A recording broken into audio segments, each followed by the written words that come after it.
3, we are live. So, okay. First question. Whatever got you into actually bull riding? What was the main reason why you got into it? Like, what appealed you? Because it's a very dangerous sport, probably one of the most dangerous sports in the world, if not the most dangerous sport in the world. I just wondering why you got into it.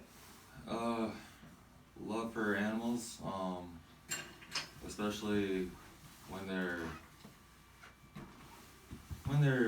like in their, like, I don't know how to explain it. It's that there's the adrenaline rush. Yeah, I was gonna say, I was gonna ask that question. Yeah.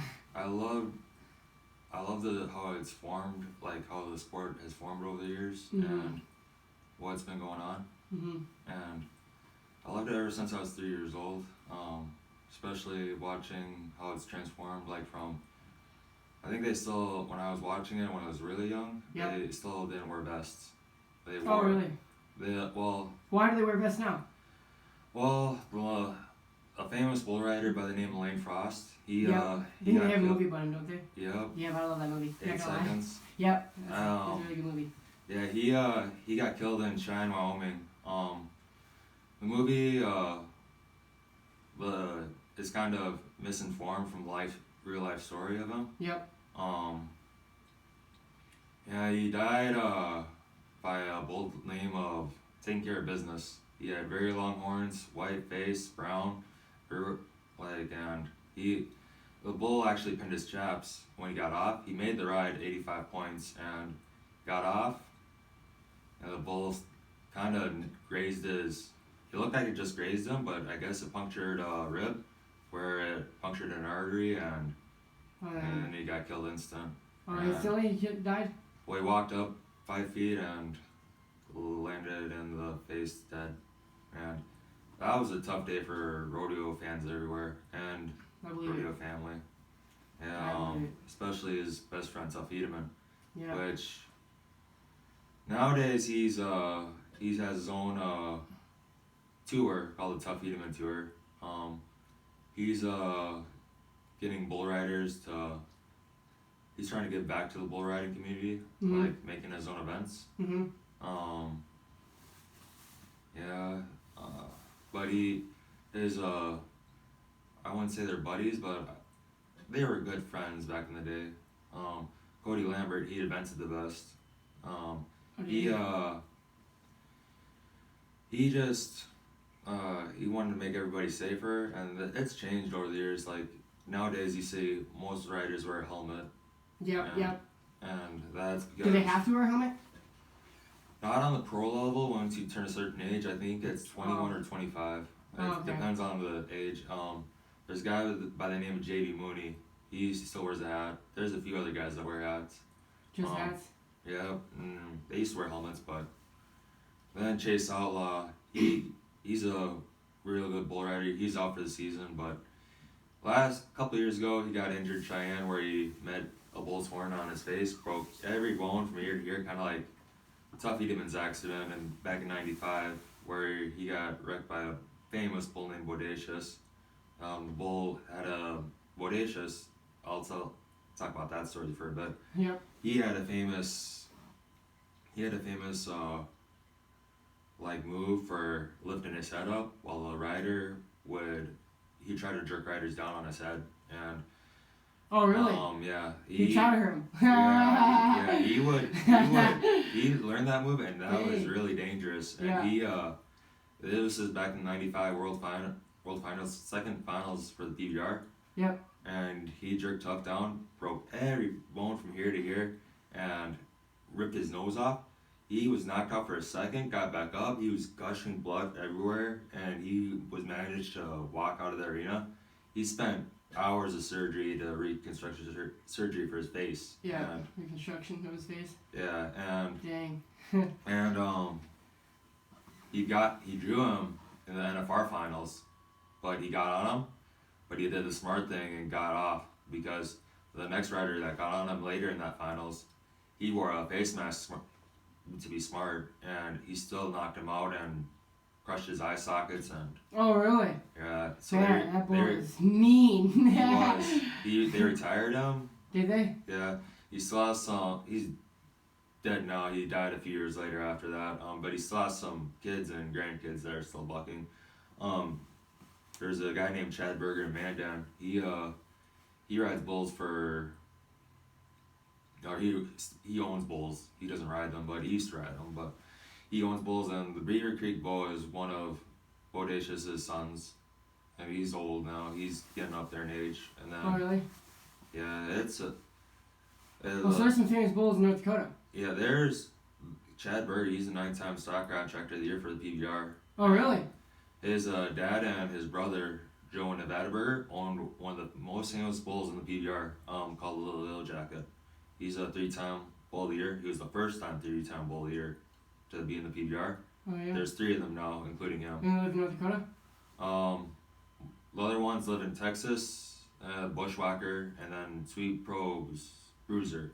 He's still bucking right now, but the jacket I have on right now from the finals, that Bushwhacker was at that finals. That was his last one, and he won it dramatically. They scored him it was my first mentor. Mike Lee got on him, and he got rocked bad. He flipped up in there, and he was injured that whole week after he got knocked out at the second round. There's 6th round in the finals. I don't know how they're going to do it this year because they moved it to Arlington, Texas at Dallas Cowboy Stadium. Oh, really? But they've had every finals at the PBR in Vegas, whether it was at the MGM, Thomas Mack Center, or the past few years they've had it at I believe it's the AT&T Center. Maybe. Yeah, 18th Center, I think it's a place. Yeah, the new stadium that they have. Yeah, there. for the Vegas Knights, I believe. That's what it's for. Yep. Yeah. Yeah, and then they have they had 6 rounds. It used to be, they've changed it over the years, like how many rounds and how many points they could get. But since 2003, the end year winner, like who has the most points throughout the year, gets $1 million. But they can make more than that. Like in the past few years, you can make about $2 million in a season if you win the championship. But the event win is $250. I don't know if that's changing this year or if they're gonna stay at that. And that's just for the PBR finals. And there's 2 more. There's invitationals and majors. Majors, you get more points, and the prize money is usually over $100,000. And then invitationals, like they had their first one in Bismarck, an invitational, and that's PBR? Yep, it was back in August, and Chad Berger, he stocked all, which has never been done before in an invitational event. He stocked all the bulls. No other stock contractor brought bulls there. Other than Chad? Other than Chad Berger, and and he's from Mandan, right? Yep. That's pretty cool. That's pretty cool. There's one other stock contractor there. That's Mossbrucker, and he's a pro. And then there's Bailey Pro Rodeo. They own horses and bulls for the NFR, for the BRCA, and they're bringing a couple horses to NFR, which is also gonna be in Arlington, but it's gonna be at their baseball stadium. They're gonna make the infield a rodeo arena. Okay. So it's gonna be a little bit interesting seeing how that's gonna turn out. And then So when was the first time you actually ever rode bull? Like, well, even if it wasn't even actually in an event. Well, when was your first event too? But when was the first time you actually got on a bull? well, my first animal was steer. Like when I was 10 years old, I knew about my buddy and me really wanted to try it, and yeah, I got the wind knocked out of me, got on a handful left. Not that day, but throughout 10 to 13 years old, I got on a handful left. I went to camp in Mandan. A bull riding camp? Yeah, I've been to a few, but this was just one of 2 of Cody Custer. He's the 1992 PRCA NFR champion. Yeah. And he's a PBR founder. Oh, is he? Yeah. That's a cool story that I'll tell you about in a little bit. Okay. Yeah, but I went to a couple of schools and got on 4 steers. scared as hell, and my dad was thinking, yeah, he's had enough of this, and I've been craving it ever since, but I went away from it because just different stuff going on. Yeah. Wanted to try out football and wrestling, and those were my main sports in high school. Yeah. And then once I went to college and I decided it wasn't for me, and then I was thinking it could be a little bit, I could do something better than this. Funner. Yeah. Do you think it's a lot better? Yeah, because education is important to a lot of people. It just is not. It's just not for some people like me. Yeah. And the education they teach in schools. yes. Basically. Yeah. You always can be educated, but Yep. depending on what you're being educated on. Yeah. Well, I went for schooling and maybe teach, but if I had to go back, I would have went to a different school. And if I could go back, I would have tried high school rodeo, and There's high school rodeo? there is. Oh, that's cool. They should have that around here. They do, and it's just not. It's just not teamed. You have to do it on your own. Oh yeah, I suppose like horse riding. Yeah. Like my cousins used to do barrel racing with horses. Yeah. I think they're pretty good at it. I don't know. I guess. I don't think I ever watched them. I might have watched them once, but I don't remember. There's two types of different series of events in all rodeo. There's timed events, and then there's rough stock. Rough stock is when they come out of chutes. It's bull riding, there's saddle bronc riding, and there's bareback riding. Mhm.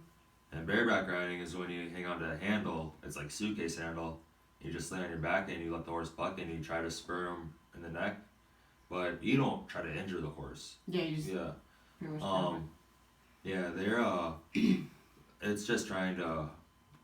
They're just doing their part, and you're trying to do yours, and hopefully it all goes well. Sometimes it doesn't, but these animals are taken with the best care. There's some people that think they're abused, but which is sad because they don't know what goes on in part of the rodeo that goes on. I don't see there's accidents that happen, but the PBR and NFR they've maintained it where you can't treat. They gotta eat their buck, or they gotta be treated well where they can produce.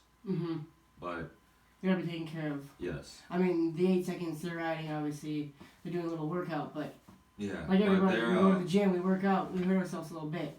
They ain't gonna hurt them. They ain't gonna kill them. No, it's you'll see accidents, but it's well taken care of. Especially in the lower levels, I see nowadays, Rough Riders and NDRA, which are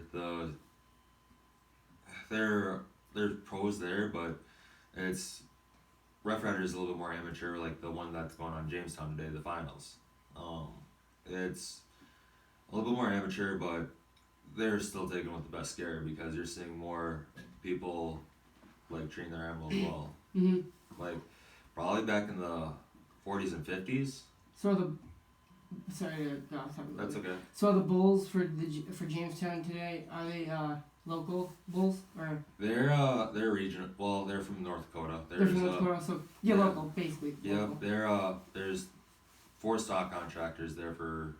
There's Bailey, there's Eckroth, there's Abrahamson, and there's Erickson Rodeo Bulls. And Abrahamson, the last one I got on last year, he was bucking yesterday, and he got hot, he got mean. Oh, did he? Yeah, he was mean in the chute, but luckily, there's something about him that gives him that mean extra, vibe? mean vibe, but gives him that extra intimidation power because he's got baseball bats for horns, and he's a intimidating bull. He's actually been invited to a couple of PBRs. Oh, has he? Yeah, his name's Gold Digger. And he's from where in North Dakota? Polymander? No. Abrahamson is out of. It's by Minot. I forgot the Belfield or something like that. Okay. Belfield's kind of by. Isn't that Dickinson? Yes, it's Belfield's by Dickinson. Yeah. Yeah, It's 15 minutes away. I'm trying. It's somewhere west of Dickinson. there's some place west of Minot, like they're out of. West of Minot? Yeah, west of Minot. Yeah, I would have no idea. Berthold. Oh, Berthold. Okay, yeah, I think that's up there. Yeah, I think that's up there. Yeah. And then North Dakota. That's how we know. Yeah. Yeah, and then yeah, there's the story about the PBR how it got started is pretty cool because there's 20 guys, bull riders like Tuff Edeman, Ty Murray, Cody Lambert. They all started the PBR with $1,000, and they gave it to a guy named Sam Alpavado. 20 guys.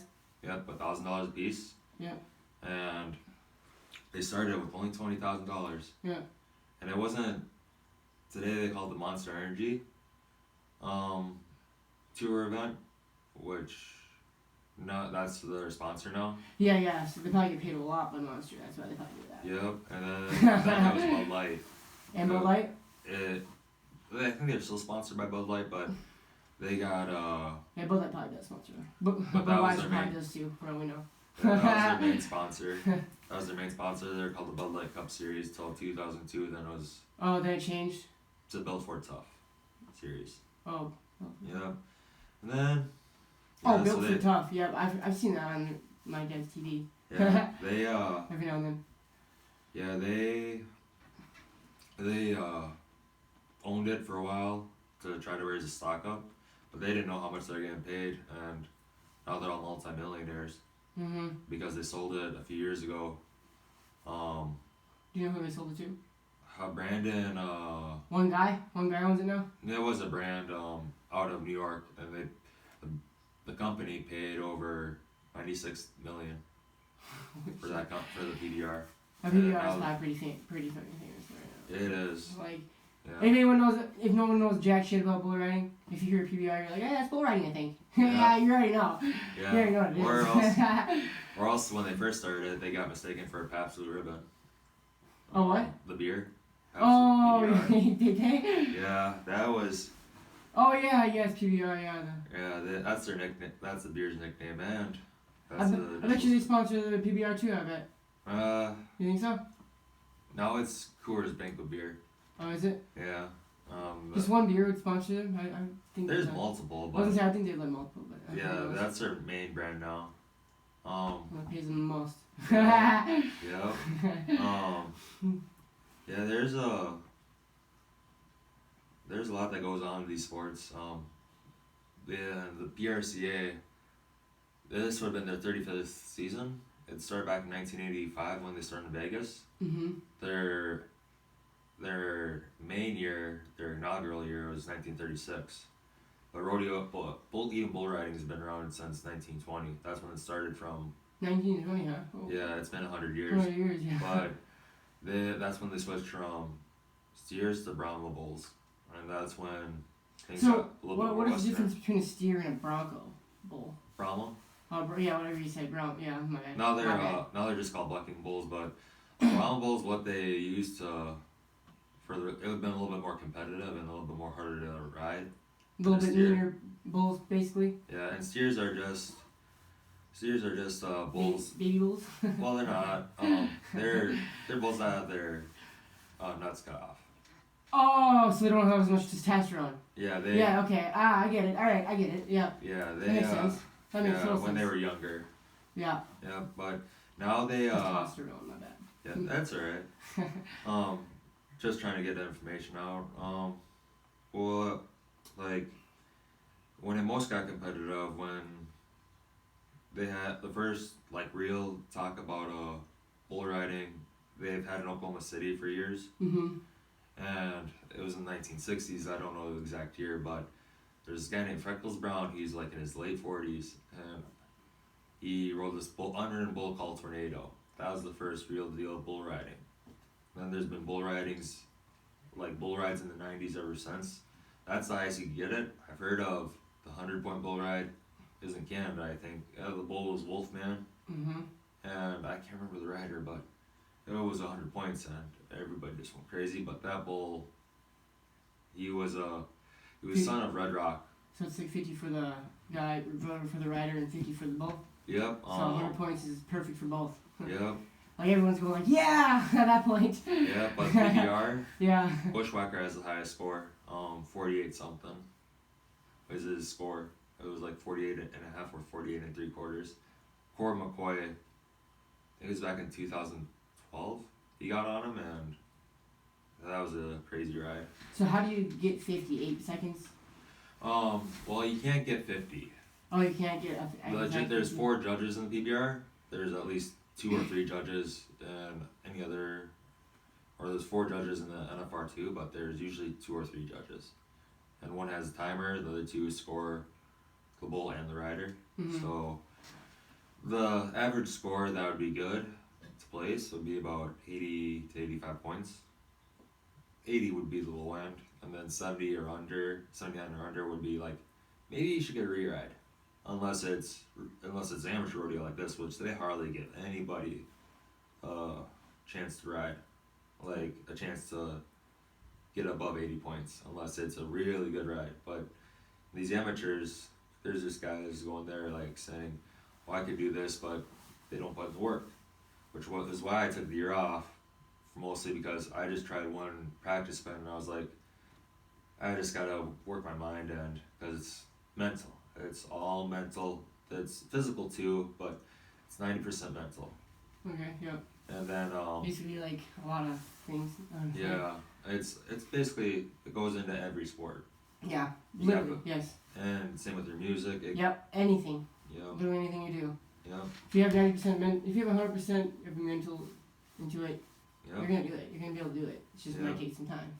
Yeah, and then that's how I'm gonna go in next year. Hopefully, I can go to another school. But I got off topic before I told you about how my real bull riding experience went.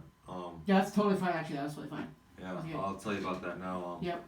What my first bull riding experience, same arena that Lane Frost built. It was in Oklahoma, and the town's named after him. It was before they moved there. Oh, is the town named Lane Frost? It's named Lane, Oklahoma. Oh, Lane. Okay, his first name. But he, his parent, I got to meet his parents. Oh, did you? Yeah, and they tell the real life story how it is, and it's an amazing story. Well, so you actually heard the real life story from his actual parents. Yeah. That's actually really cool. That's really cool. Yeah. I know that. He didn't ride. He didn't make a. He got bucked off 3 bulls, or it was 2 bulls at the NFR finals, 1987 when he won it. Mhm. And then, but he didn't ride Red Rock in that finals. He rode him the year before, and that was the year Tough Edelman won his first. 1986 was Tough Edelman's year. Then it was Lane Frost's year. Then 1998 Jim Sharp won it. Then 89 Tough won it for Lane, because Lane Frost died that year. Mhm. And Red Rock, they did a match champions. He covered him 4 out of 7 times. Mhm. He didn't do it like Moose said. He did it 1 out of 3, but he did it 4 out of 7. So he did it better out of the 7 matches. Yep. But it came right down to the last match for him to get it covered. But they did a deal where it was 7 events instead of 3. Mhm. Yeah, and then let me think. He did a lot for the sport of rodeo. He would talk to kids about it, and he would help them out. Like you saw if you remember the movie. I remember a little bit, yes. Like in the first scene where they're done with that first rodeo, Tough Edelman gets thrown in the mud right away, gets all hurt about it, his feelings about what's going on. Yeah, they're talking in that back room or whatever, where he's getting fixed or something else, right? Well, no, it wasn't that part. Oh, no, it wasn't that part. It was, I haven't seen it in a long time. Yeah, it was earlier when the kid's riding a bale of hay and he's giving some advice, and that's how he always was. Yeah. And then, but Mike Lee, the instructor that I learned from at this school, it was a whole different perspective. I was also a lot heavier back then, so I hardly had any success. Mhm. That's what I've been trying to do, is losing weight over the past few years. But since last year, I've been doing better at it. So it's gonna be interesting what next year holds, if I can keep up what I'm doing. And there's some new techniques. yeah. Maybe. But what happened was, my first bull I got on, I actually dozed off in the chutes because I was asleep, and I was one jump out and then get flung back. He didn't turn, but he just was a jump kicker. He jumped up. He just jumped. He jump kickers when they just keep jumping back, and well, just keep jumping forward. They don't spin or nothing. He just comes out of there, and then So he's a little bit easier to ride. Yeah, he's a little bit easier to ride, but I flew off the back end because I was sitting on my butt. But they don't. And then I got there, knocked out of me again, but I was like, okay, that's a big adrenaline rush. I want to do it again. Yeah. And my friend said, "Are you okay?" I mean, he thought I said I was done, but I said I want to get on another one. Oh really? Yeah, I got on another one that day, and then I got on 8 that weekend, or that week, total. I was in love with the sport more than ever. And then I luckily haven't had any serious injuries like broken bones or nothing. That's good. That's actually lucky. Yeah. Worst injury, well, I've had a couple of them, like, where I've bled a little bit, but that's it in 2 years ago. I got on this one bull, I was out of shape, right away, and then I slid off to the side right away, and he's spinning, he's doing his thing, and his hind hooves got my stomach where the vest wasn't protecting me. So he cuts my stomach. It wasn't like a big gash, but it was enough to where it was bleeding a little bit. And then he cuts up my arm where I have a scar still. But I got another bull that day. Like about an hour later, I was like, okay, I'll just tough it out and get on another bull. Because you gotta be tough to be like, do this thing. So how many bulls do you get to go on to an event? Like, well, this was a bull riders thing. If it's rodeo, then it's just one unless you get a re-ride. And how do you get a re-ride? If the bull doesn't do his thing. So if the bull doesn't perform to a full extent, you can get a re-ride from another bull that will. Yep. Alright, okay. And then yeah, if it does something like where it's out of your hands, like if you fall off, or if it just stops. Oh yeah, so it's like an unlucky event as well, like. Yeah. So it just randomly happens that should not happen. Yep. Yeah. And they gotta see if you're good enough to ride, because sometimes you could get seriously hurt. Like yesterday, I saw this guy. This bull was bucking as hard as he could. He was up in there. He's getting good air time, and he falls on his side. And the kid, luckily, he gets up. It was about 6 seconds when the bulls fell over, and they said, "Give him a ride." And the next bull I don't know the kid, but he covered his next bull, which I was happy for him because he was. So he rode 8 seconds on his next bull? Yeah, and that was good. That's good. Yeah, and he's tied for the event right now because I think he's winning it because there's another kid that rode the day before. He's pretty good. All these new kids I see right now, there's a few of them. They're hell potential. They have very good potential because there's only one guy in the PBR right now that's from North Dakota that's riding. Oh really? His name is Stetson Lawrence. They call him Firewalker as his nickname because when they did entries, they used to have fireworks at the beginning, and when he was walking for his entry, his chaps caught on fire, so that's why they call him. Oh really? That's funny. Yeah, he's a pretty cool dude.